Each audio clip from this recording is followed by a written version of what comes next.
Doctor साहब, आजकल बड़ा फैशन है कॉस्मेटिक्स की दुनिया में सर कि वो ग्लूटाथायोन के इंजेक्शन जो हैं ये कॉम्बिनेशन कॉकटेल बनाकर लगाए जाते हैं और ये मार्केट में जो है वो अवेलेबल भी हैं, डर्मेटोलॉजिस्ट के पास भी अवेलेबल हैं। ये क्या चीज़ है और ये क्या करता है? या ग्लूटाथायोन एंटीऑक्सीडेंट है, यानी कि बॉडी की इन्फ्लेमेशन को कम करेगा। एंटीऑक्सीडेंट का मतलब होता है कि जो हमारे मेलानोसाइट्स हैं जो स्किन को डार्क करते हैं, ये उनको इनहिबिट करता है, उनको मिनिमाइज करता है। ग्लूटाथायोन लिवर में पैदा होता है बेसिकली? नहीं, ग्लूटाथायोन जो है ये एक केमिकल है, एक मटेरियल है जो इंजेक्शन की फॉर्म में और ओरल फॉर्म में दिया जाता है। Injectable glutathione is not approved by FDA. FDA approve नहीं है, No, लेकिन it is दुनिया में not. इस्तेमाल हो रहा है डॉक्टर साहब। सर बात सबसे बड़ी ये है कि दुनिया में वो कुछ यूज़ होता है, पाकिस्तान में स्पेशली। मैं पाकिस्तान को दुनिया का बहुत बड़ा हिस्सा कहता हूँ जहाँ सब कुछ ट्रायल यहाँ होते हैं, क्योंकि यहाँ गिनी पिग्स हैं हम सारे। हम सब का जो है ना, वो कहते हैं जी बंदा दवाई से मर गया हो जी, अल्लाह ने मंजूर सी, अल्लाह ने लिखी है, नहीं हुई सी अल्लाह ताला को। तो हम लोग हर बात में वो बात करते हैं कि जी बस खुदा ताला ने इतनी लिखी थी। अब जब एक चीज़ अप्रूव्ड ही नहीं है, वहाँ रिसर्च हो के जब वो एक American FDA federal drug administration authorities ने कह दिया अप्रूव्ड नहीं है और हम लगा रहे हैं, इसके साथ किडनी कॉम्प्लिकेशन और फेलियर का डर है ग्लूटाथायोन इंजेक्शन के साथ। अच्छा। और ये मैंने बारहा प्रोग्राम में आपके भी और बाकी भी मैं कहीं जाता हूँ तो कहता हूँ कि ये अप्रूव्ड ही नहीं है। ग्लूटाथायोन की टैबलेट्स दी जा सकती हैं जो डर्मेटोलॉजिस्ट देते हैं, जो हम लोग एंटीऑक्सीडेंट्स, विटामिन सी भी एंटीऑक्सीडेंट है। ये वो चीज होती हैं जो बॉडी के चेहरे को ग्लो देती हैं, जो पिगमेंटेशन से। इसका मतलब विटामिन सी का सीरम फेस पे लगाया भी जा सकता है। Serum is very good. अच्छा, विटामिन सी का सीरम, मैं तो विटामिन सी का serum, hyaluronic acid serum, retinol, ये तो मैं इतना अपने पर सब कहते हैं रेटिनॉल आंखों को नहीं लगाना चाहिए। नहीं, रेटिनॉल इरिटेट करता है। रेटिनॉल जो है वो आपकी देखो ना, आइसोटेटिनोइन जो है जब भी वो आंखों में जाएगा वो तो इरिटेट करेगा, रेड हो जाएंगी आंखें। It should just touch your skin, ठीक है, स्किन को टच करें। इससे फायदा क्या होता है? रेटिनॉल से चेहरे पे ग्लो आती है, चेहरे पे जो पिगमेंटेशन है, स्कार्स हैं एक्नी के, वो कम हो जाते हैं, फ्रेकल्स को फर्क पड़ता है। तो हाइलुरोनिक एसिड जो है वो भी यही करता है। ग्लूटाथायोन की वाइटनिंग लोशन और सीरम भी अवेलेबल है, खाली खाने वाली नहीं, इंजेक्टेबल नहीं यूज करने चाहिए, उनके साथ प्रॉब्लम आती है। लेकिन ग्लूटाथायोन टॉपिकली अगर आप यूज करें तो बहुत फायदा है। मैं वापस आके कॉकटेल की भी बात करता हूँ जी। अस्सलाम वालेकुम कॉलर फरियाल। जी जी सर की हाल है? ठीक हो? अल्हम्दुलिल्लाह। हुक्म सर बेटा मेरा 14 साल ਦਾ माशाअल्लाह, ਤੇ ਉਹਦੇ ਪਾਉਣ ਦੇ ਵਿੱਚ ਪਸੀਨਾ ਵਗੈਰਾ ਆਉਂਦਾ ਹੈ। अच्छा, ਤੇ ਉਹ ਸ਼ੂਜ਼ ਨਹੀਂ ਪਹਿਨ ਸਕਦਾ ਸਕੂਲ ਵਾਲੇ, ओए ਬਾਅਦ ਵਿੱਚ ਦਾਣੇ ਵੀ ਨਿਕਲ ਆਉਂਦੇ ਨੇ। ਲੇਕਿਨ ਗਰਮੀਆਂ ਚ ਹੁੰਦਾ, ਸਰਦੀਆਂ ਚ ਹੁੰਦਾ ਨਹੀਂ। पैरों दी तलियां ते पसीना आंदा है जी सर। ते हत्थां दी तलियां ते भी पसीना आंदा है? जी सर। ठीक, डॉक्टर साहब को बात पूछना। बिल्कुल ठीक। उम्र कितनी है बच्चा? 14 साल का। 14 साल का। और पसीना सिर्फ हाथ और पाँव की तलियों। इसको कहते हैं हाइपरहिड्रोसिस। ये बीमारी है, इसका बेस्ट इलाज है बोटॉक्स इंजेक्शन। अच्छा, हाँ जी, वो अब आ गए हैं, लेकिन और हाथों में, लेकिन वो हर 6 से 9 माह बाद इन्होंने लगाने होंगे, वन टाइम नहीं है। ये आए हमारे पास, हम इसके बच्चा हो कुछ हो उसमें हम लोकल एनेस्थीसिया दे के जहाँ जहाँ वो पसीना आता है हम उसको मार्क करते हैं, उसको बंद पाँव और हाथ को, और वहाँ इंजेक्शन लगा देते हैं। 9 महीने के लिए बिल्कुल पसीना खत्म। वो बच्चा, इसका कोई और इलाज नहीं है। और इसका और बाकी दवाइयाँ हैं, बहुत दवाइयाँ हैं। अपना एल्यूमिनियम क्लोराइड 20% सोल्यूशन हम देते हैं मार्केट में बनवा के, और डिफरेंट नामों से अवेलेबल है। उसके बाद कुछ और भी देसी टोटके हैं जो किए जाते हैं, पहले भी किए जाते रहे थे, लेकिन आजकल जो इसका बेस्ट इलाज है वो बोटॉक्स है। ये बोटॉक्स की इंजेक्शन हर 9 महीने बाद लगवाएं, 6 माह बाद, बच्चा ठीक रहेगा। ये बात मेरे ख्याल में यहाँ तक पहुँच गई होगी। ये बहरहाल एक तकलीफ अमल तो है, लेकिन इससे निजात का 1 साल तक के लिए, 6 महीने 9 महीने तक के लिए यही एक सोल्यूशन है जी। अस्सलाम वालेकुम बेटा। अस्सलाम वालेकुम सर। वालेकुम अस्सलाम जनाब अली।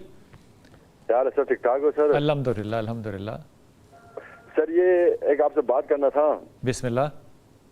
सर ये मुंह के अंदर बहुत ज्यादा छाले हैं और पीठ के पीछे दाने निकलते हैं, ये बहुत सालों साल से पड़ी है, ये पीठ के पीछे दाने हैं।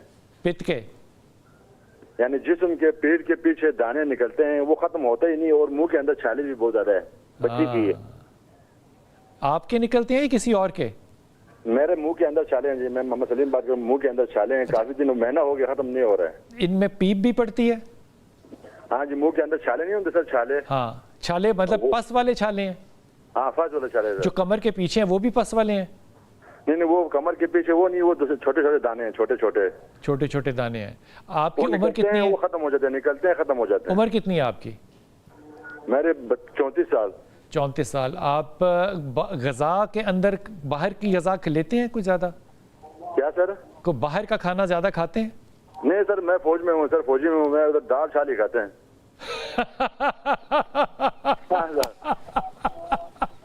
फौजी दाल चाल ही खाते हैं।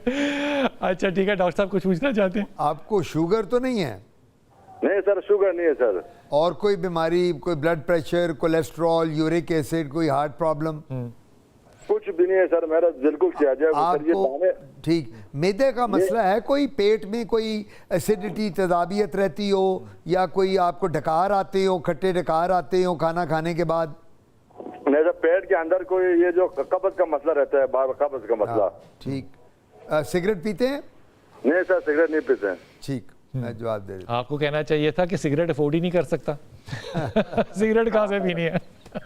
ठीक है, डॉक्टर साहब की बात सुनिएगा। हूं। इसको कहते हैं एफ्थस अल्सर, एफ्थोसिस, जो मुंह वाले हैं, एफ्थोसिस। जो एफ्थोसिस है। इसके बड़े रीजंस हैं। हाँ। एक तो इसका रीज़न होता है बैड ओरोडेंटल हाइजीन। अगर मुंह में आप डेली ब्रश ना टूथपेस्ट करते नहीं हो। करते, ठीक है। आप ब्रश नहीं करते, आपका मुंह में स्मेल आती है, ठीक। आपके दांत ठीक नहीं है। अच्छा, वो लोग जिनके डेंचर्स लगे हुए हैं, जिन्होंने हो सकता है। आर्टिफिशियल दांत लगवाए हुए हैं, उनमें भी ये इन्फेक्शन आती है। ठीक है। फिर वो लोग जो दांतों में कीड़ा लग जाता है, ठीक। दांतों के कीड़े लगने के बाद भी आ जाते हैं, तो ये बैक्टीरिया है? ये बैक्टीरियल इन्फेक्शन है जो मुंह के अंदर आती है, एफ्थोसिस अल्सर कहते हैं। ये स्ट्रेस के साथ भी बढ़ जाते हैं। अच्छा। पान खाने वालों में, सिगरेट पीने वालों में, जो तंबाकू बहुत खाते हैं, नस्वार जो लोग रखते हैं उनको भी मुंह में, उनमें ये उनमें आ जाती है। यानी जब भी आपका मुंह की हाइजीन खराब नहीं होगी। होगी, आपके मुंह में दाने डॉक्टर साहब माउथ वॉश इस्तेमाल करना है? माउथ वॉश करने चाहिए, एंटीसेप्टिक माउथ वॉश मिलते हैं, वो हम देते हैं, उसके साथ फ़र्क पड़ता है। लेकिन सबसे पहले रीज़न ढूंढनी है। कि किस कुछ वजह? लोग कहते हैं जी मेरा तो मैदे में बड़ी तदाबियत है, कुछ कहते हैं मुझे खाना हजम नहीं होता, उस वजह से भी हो जाते हैं। फिर कुछ लोग जिनको शुगर है, उनमें ये बड़े कॉमन है। तो जगह पहले वजह ढूंढें, और वजह ढूंढने के बाद इसका इलाज मुकम्मल हम देते हैं, एंटीबायोटिक्स देते हैं, खाने को भी, लगाने को भी। और ये मुंह कमर में। के पीछे जो कह रहे हैं? और जो कमर के पीछे, वो तो पित्त के दाने हैं। पित्त के दाने। उनमें, क्योंकि पित्त के दानों में हम इसको पित्त के दानों को प्रिकली हीट कहते हैं, जी, इसलिए उसका पाउडर भी होता है? जी जी, प्रिकली हीट पाउडर भी देते हैं, वो भी लगाते हैं। और पित्त के दानों का तो बेस्ट होता है कि आप पसीने से बचाएं, जितना उसमें कूलर में, एसी में, पंखे में बैठ सकते हैं उतना बैठें। फौजी बेचारा कहाँ से बैठेगा इसी को लेके जो- अंदर? जो लेकिन वो दाल आपने रोटी जो है ना अपनी हाइजीन का बहुत ज़्यादा या, ख्याल रखना या। है। टूथब्रश जो है वो रेगुलरली करना है, माउथ वॉश जो है वो रेगुलरली इस्तेमाल करना है, और ख्याल रखना है कि आपको बदहज़मी जो है वो ना हो। या। ये ख्याल ज़रूर रखना है। और कब्ज़ जो है वो ज़ाहिर है एक सिम्टम है कि आपकी जो डाइजेस्टिव सिस्टम है वो थोड़ा सा कॉम्प्रोमाइज़ ज़रूर है। रुखसाना, अस्सलाम वालेकुम बेटा। अस्सलाम वालेकुम। वालेकुम सलाम। जी मेरा मैं पुत्र। लाहौर से बात कर रही हूँ। जी जी। मुझे प्रॉब्लम है कि मुझे एक तो छपाकी है, एलर्जी हो जाती है, बार बार धब्बड़ पड़ जाते हैं, सारे जिस्म पे? और वो जी सारे जिस्म पे? खारिश भी होती है उसमें, सारे जिस्म पे पड़ जाते हैं, किसी भी टाइम किसी भी चीज से हो जाती है। और अच्छा। ना अब तो मेरे जिस्म पे ना छोटे छोटे से तिल निकल रहे हैं, अच्छा। वो तेजी से बढ़ रहे हैं, और वो तिल जो से ना बड़े होके तो वो मस्से बन जा रहे हैं, काले काले। अच्छा ठीक। अच्छा ये हाँ, बताइए कि शुगर भी है आप, मुझे। शुगर है, यही बात आपने पहले ही जवाब दे दिया कि शुगर है। हाँ जी। आपका लिवर ठीक है, पेट ठीक है आपका? पेट मैदे का, बस आपको पता है शुगर की वजह से बस वो मैदे का भी कैप्सूल खाना पड़ता है। मैदे को क्या करना पड़ता है? कैप्सूल खाना पड़ता है ना मैदे के लिए। अच्छा, एंटी एसिड खाती हैं यानी कि आप? हाँ जी। अच्छा अच्छा अच्छा अच्छा अच्छा अच्छा अच्छा, ठीक ठीक ठीक। डॉक्टर साहब आपकी एज कितनी है?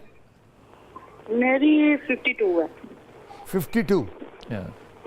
अच्छा, और आपका वज़न जो है, आप ज़रा हेवी फिजिक की हैं कि ज़रा स्लिम है?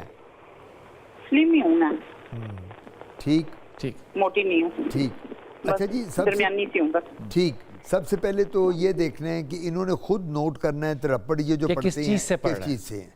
ये क्या खाती हैं, एक तो डायबिटिक हैं ऑलरेडी, शुगर की वजह से इम्यूनो कॉम्प्रोमाइज, तो क़ुव्वत मदाफ़त तो कम है, लेकिन ये अब ख़वातीन जो होती हैं ये इनकी डाइट भी डिफरेंट होती है, कोई डाइटिंग पे होती है, कोई डाइटिंग नहीं करती होती, कोई ये मुर्गन ग़िज़ाएँ खा रही, तो ये ख़ुद नोट करें कि मुझे किस चीज़ से हो रहा है। नंबर 1 पहले तो ये करें, इसके लिए सारे टेस्ट करवा लेने चाहिए। मैं ये कहा करता हूँ CBC complete blood count, liver function test बड़ा ज़रूरी है, यूरिक एसिड बड़ा ज़रूरी है, उसके बाद अपना यूरिन कंप्लीट एग्जामिनेशन। ख़वातीन किडनीज के लिए क्या टेस्ट कराना किडनी के लिए रीनल फंक्शन टेस्ट, जिसमें RFT। यूरिया और क्रिएटिनिन हो जाता है RFT में। और औरतों में ख़वातीन में जो इनकी उम्र है ना, इसमें UTI बड़ा कॉमन होता है, 40 जी UTI यूरिनरी ट्रैक्ट इन्फेक्शन, उसके लिए यूरिन एग्जामिनेशन कंप्लीट, और कई दफ़ा यूरिन का मैं कहता हूँ कल्चर भी करा लो, ताकि अगर उसके पास सेल्स आ रहे हैं तो कौन सी एंटीबायोटिक अगेंस्ट सेंसिटिविटी है।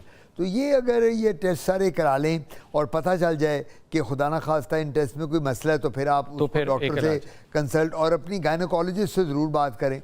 कई दफ़ा जब मीनोपॉज आता है ना, तो एक चेंज जिनको मीनोपॉज 50s में है, तो अभी मीनोपॉज आया होगा 2-3 साल पहले, तो मीनोपॉज के बाद भी ये अर्टिकेरिया और छपाकी। लेकिन ये बात जहन में रखिएगा कि जिस शख्स को एलर्जी हो रही हो और बार बार ये चपाकी जो हो रही हो, उसको ये फैसला खुद करना पड़ता है कि मैं क्या चीज़ करता हूँ या क्या चीज़ खाता हूँ जिससे ये हो जाता है।